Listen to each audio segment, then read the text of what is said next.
Apple's iPad line defines tablets for most people.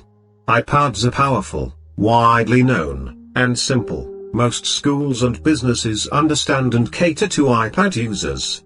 This year, the $599 iPad Air offers so much more than the $329 base iPad that it's worth taking the step up if you can afford it. For the increase in price, you get a larger screen, stronger audio, faster networking, a much more powerful processor, better Apple Pencil support, and a superior build. That makes the 4th generation iPad Air a good long-term investment and the best Apple tablet to buy in 2020. It also earns the iPad Air Editor's Choice Award for high-end tablets. I'm not going to spend this review explaining what an iPad is in general or going over the details of iPadOS. I encourage that you take a look at our full iPadOS review if you want details. Rather, I'd like to tell you why this iPad is the one you want. A high-end design. With its hard metal frame, the iPad Air looks and feels like an iPad Pro rather than the traditional rounded iPad. It's almost the same size as the current 10.2-inch iPad, although it's a touch slimmer and lighter. I remember the original Air was a revelation when it clocked in at 1 pound, and this model sticks to that weight. The iPad Air has a flat back and squarer edges than the standard model. The Air fits a 10.9-inch, 2,360 by 1,640 screen into the same body size as the 10.2-inch iPad by reducing the bezels. All iPads have 264p screens, so as they get larger, you just get more real estate. This screen, therefore, gives you just about as much surface area as the 11-inch iPad Pro. It's laminated with an anti-reflective coating that makes it much less reflective, and more pleasantly usable, than the standard iPad's screen. It also has Apple's wide color gamut, which I've never really personally noticed. The top and bottom of the tablet have powerful stereo speakers, which give real, 2-channel stereo sound in landscape mode. On the lower-cost iPad, the speakers are only at the bottom. On the top of the tablet, there's a really cool innovation in the form of a power button that doubles as a fingerprint sensor.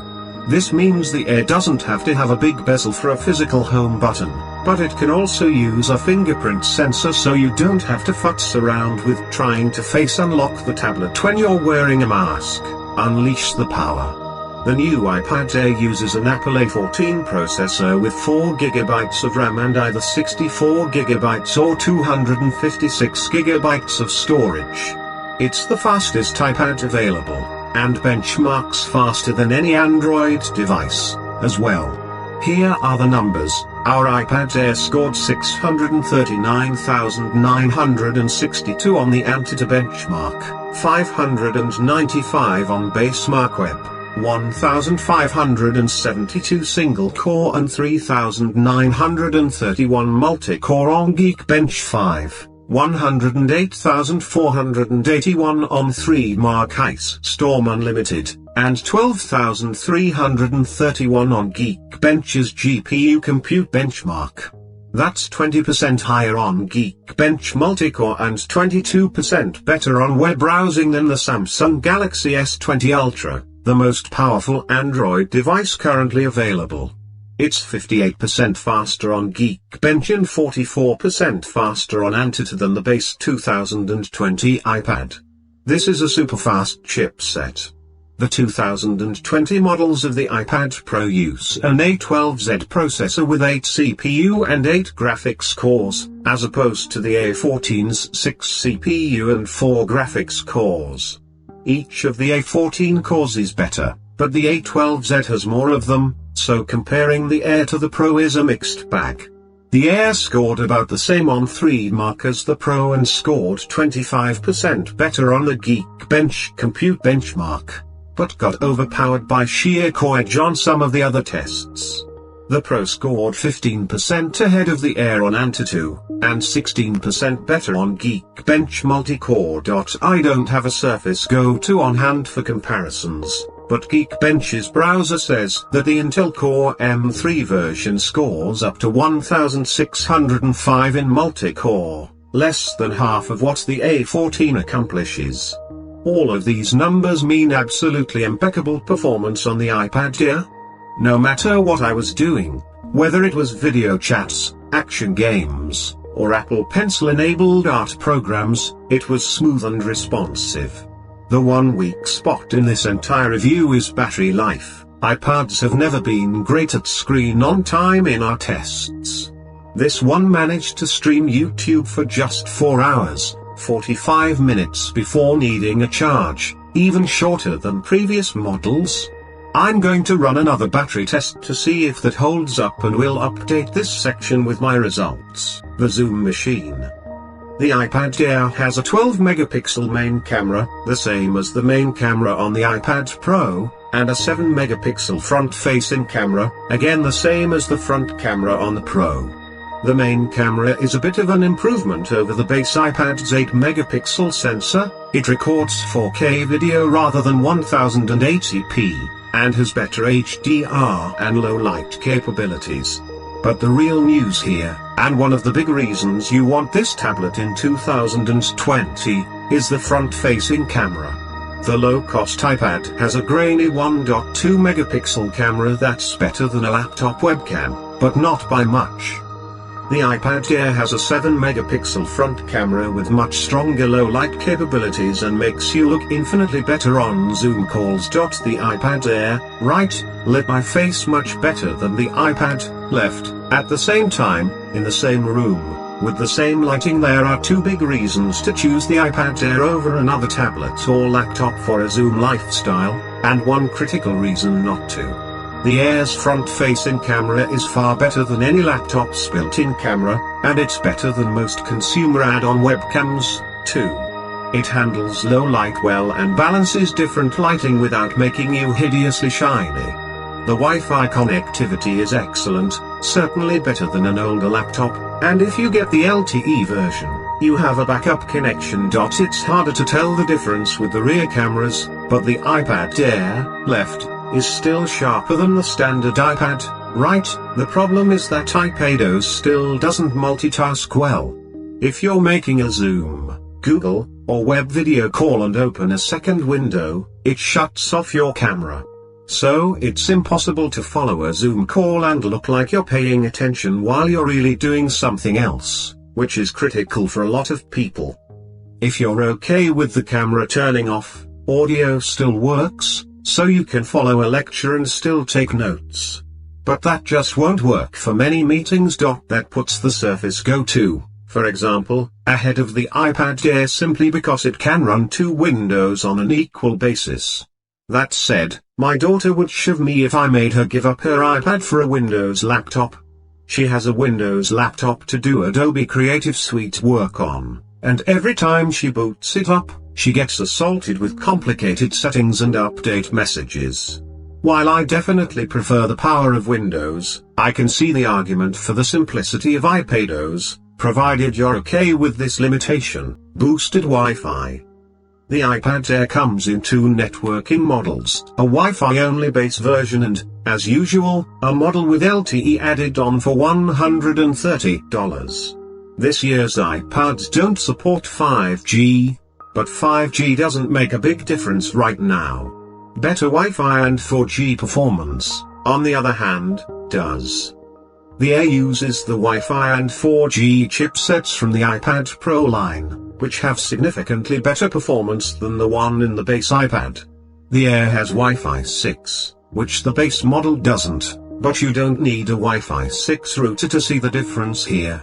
Tested against a 500 Mbps Wi-Fi 5, 802.11 acres connection, a weak 5 GHz Wi-Fi signal gave us 136 Mbps on the iPad Air, about the same as on the Pro and most flagship smartphones right now, but only 20.6 Mbps on the base iPad.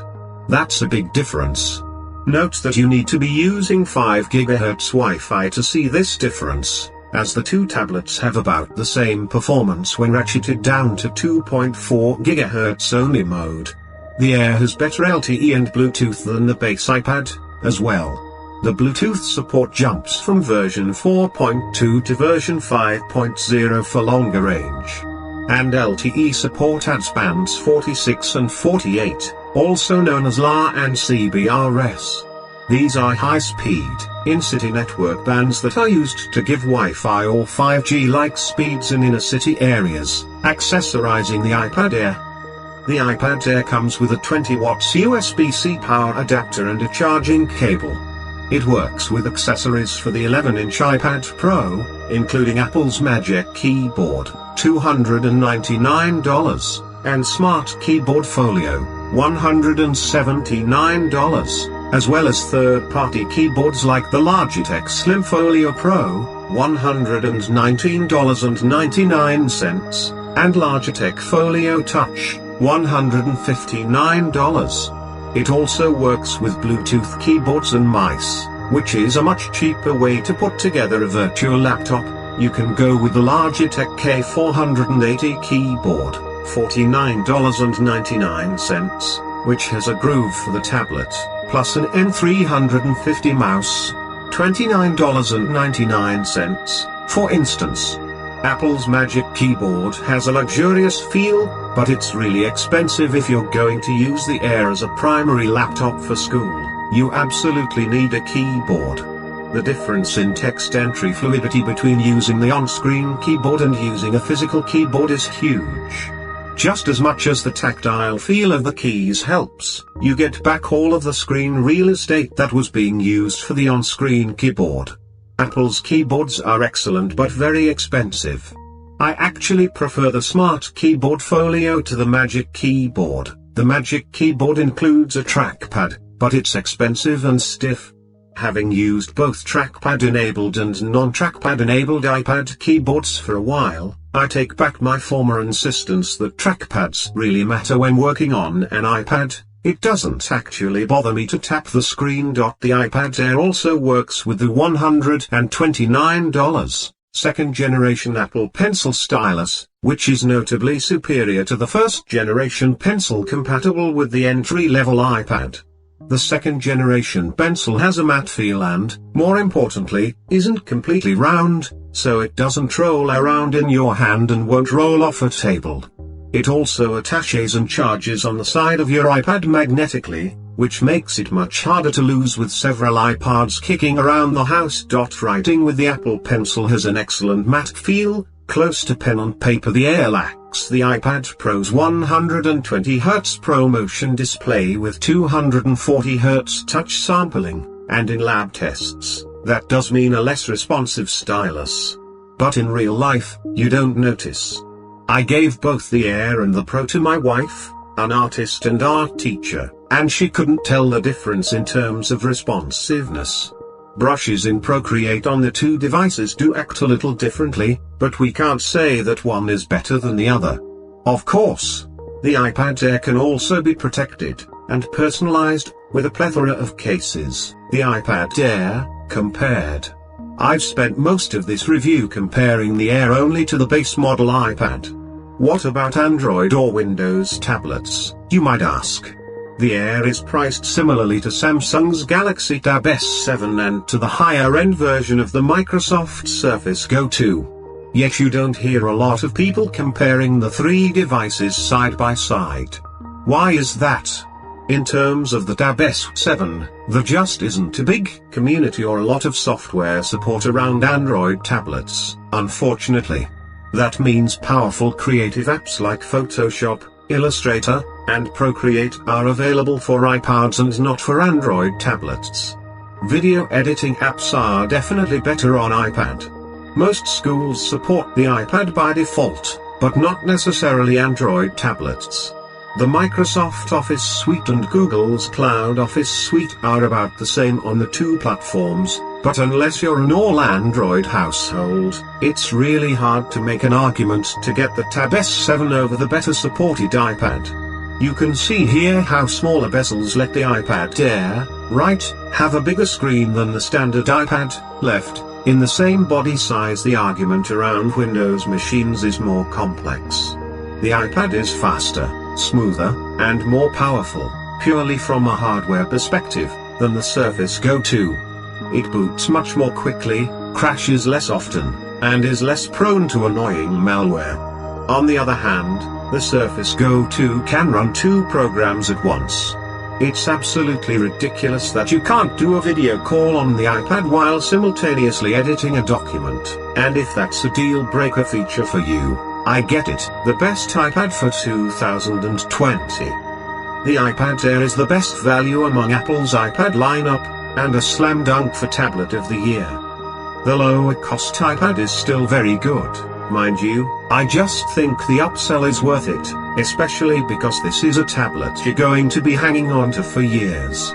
It's not just about the A14 processor, the less reflective display is a big improvement, the compatible pencil is harder to lose, and the better Wi-Fi makes a major difference in daily performance. The iPad Air is also good enough that it's impossible to justify the higher price of an iPad Pro. So if you can afford it, the iPad Air is the right model to buy now, as well as our editor's choice winner for high-end tablets. So friends, expected if you like this video, then friends, subscribe to our channel and like and share the video. I need your love and support. I will continue to bring you such exciting technology videos every day. Thank you.